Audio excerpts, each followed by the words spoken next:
We're going to be telling you guys today about the top 5 seed varieties that you can be growing for your cold climate garden this summer.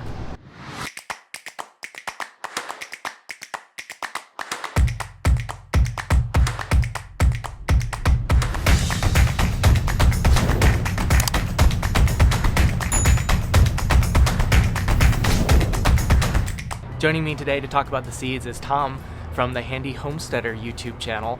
But Tom, you're not just a YouTube handyman homesteader, you are also the owner of a seed company that specializes in seeds for cold climate crops. Is that correct? That's right. All right, why don't you tell us about your company, how you got into it, and what are the top 5 seeds we're going to talk about? Sure. So how we got into it, we have been on this homesteading journey basically with the intent of learning to grow food for ourselves.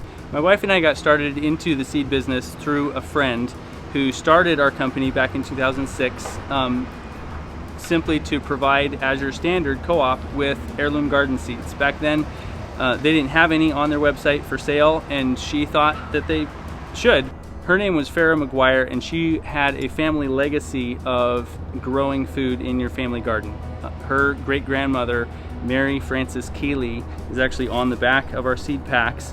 She was a great example of someone who lived through the Great Depression and knew what it meant to depend on their family garden for survival. So especially when our friend Farrah handed over the reins of this heirloom seed company to us in 2018, we were especially interested ourselves. What are the varieties that we can grow, particularly here in North Idaho, that will give us quick success and be a win that we don't have to baby along and try to get to survive through a cold climate short season. We want something that we can grow right away dependably. So though we are in North Idaho, this is not just for North Idaho. This is going to be for anyone in a cooler climate zone. Yep. That these are proven to do well in these colder climates. So Tom, in any particular order, what are your top 5 that you have, the top 5 seeds that you would recommend somebody in a cold climate to start? Yeah. I'll mention too that these varieties, though they're catered to northern climate growing because of the short season, they'll also grow in other climates, but you'll more easily be able to get double crops out of it. Like you'll be able to do succession planting, do 2 crops a year, as opposed to just 1 for a longer growing season variety. Right, so these will work everywhere, but other seeds may not necessarily work back here. So the first one we'd recommend would be a lettuce, and particularly our Marvel of 4 Seasons lettuce. This is great because it's in French. I don't know how to say the French pronunciation, but it's the Marvel of 4 Seasons, meaning it can grow in all 4 seasons. Merveille de 4 saisons. I don't know. I'll take your word for it. My wife would be able to do it better. She actually took French. We have French viewers who are going to probably be sending me some angry messages right now. Sorry, guys. Nice. So one of the hard things about lettuce is in the warmer part of the year, the lettuce can tend to bolt. So it won't do as well in the warmer part of the season. That's one of the benefits of the Marvel of 4 Seasons is it can take more of that heat without bolting. So next would be Nantes Scarlet carrot.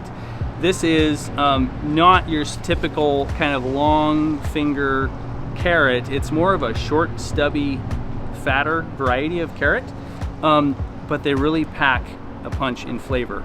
Our neighbor planted these in a raised bed, kind of just not knowing what to expect. She's never had that much luck with carrots before, but threw them in the ground just to see what would happen. She was amazed by how abundantly they produced for her. She was just shocked pulling them out of the ground and seeing how many of them there were. She said they tasted great straight out of the ground, but then she also canned some and then opened up one of the cans and tasted them after canning and said the flavor came right back. It was an excellent carrot. So number 3 would be the Oregon Giant Snow Pea. It's nice to get some variety, especially when you're just starting out in your garden. Greens are nice. Some carrots are nice. They're a good taste. There's some good serotonin. There's some good nutrients in there. I wanted to introduce some protein. This is something that you can grow and get some vegetable-based protein in your diet that you grew yourself. Awesome list so far. We are down to number 2, and that is Detroit dark red beet. It can start and germinate in soil temperatures as low as 40 degrees. So the ideal time to plant it is either late fall or early spring, just as soon as you can work the ground, pop these in the ground. And that brings us to number 1. And these aren't in any particular order, right? No, They're I just would start top with 5. lettuce personally, just Yeah. because it's a quick win, but you can do them in any order. All right, so that brings us to number 1, which is Black Beauty zucchini squash. Who doesn't love pulling an abundance of big zucchini squash out of their garden? One of these classic things for after church on Sunday, somebody, saying, "Hey, I got zucchini in the back of my trunk for you." We had a fun story on these for our own garden this past year. We got a surprise freeze in August, way earlier than expected, and it killed almost everything in our garden. It was a really big bummer, but we were surprised to see the Black Beauty zucchini, though the flowers that had already formed before the frost, those died off. It still stayed alive and it kicked out more flowers and produced fruit. We ended up eating off those zucchini plants when everything else around them had died. nice frost-resistant zucchini. Awesome. Yeah. All right, just to recap real quick, we had lettuce, we had, help me out. Carrots, Beets, and I need to cheat. the Peas, the snow Oregon peas. giant snow peas, Yep. and then the zucchini, the frost-resistant zucchini. So those are all, that's all stuff people normally eat. Nothing, no Yep. weird crops here. So now that we got that covered, if people are interested in getting these seeds, these ones that are particularly been cultivated over generations for cold climate, where do they go to get them? It's super simple. Just go to the link down in the description.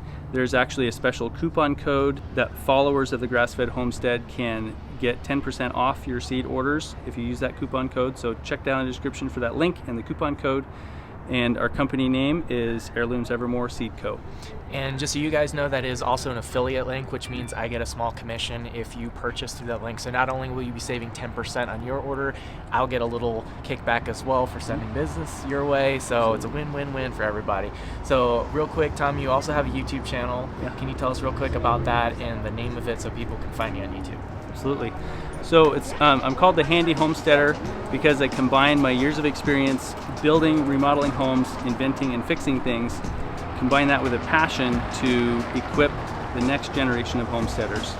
So I teach basically handyman skills applied to homesteading, how to use tools, how to repair structures, DIY ways of dealing with common fixer-upper issues. Please check out his channel, show Tom some love over there, tell him the Grass-Fed Homestead sent you, and be sure to click the link below, order some seeds, because we are on the edge of getting these gardens started. It's time to start getting ready for your summer garden, so get these seeds in now, and especially if you're in a cold climate, because this is the way to go. I'll be getting these seeds this spring myself.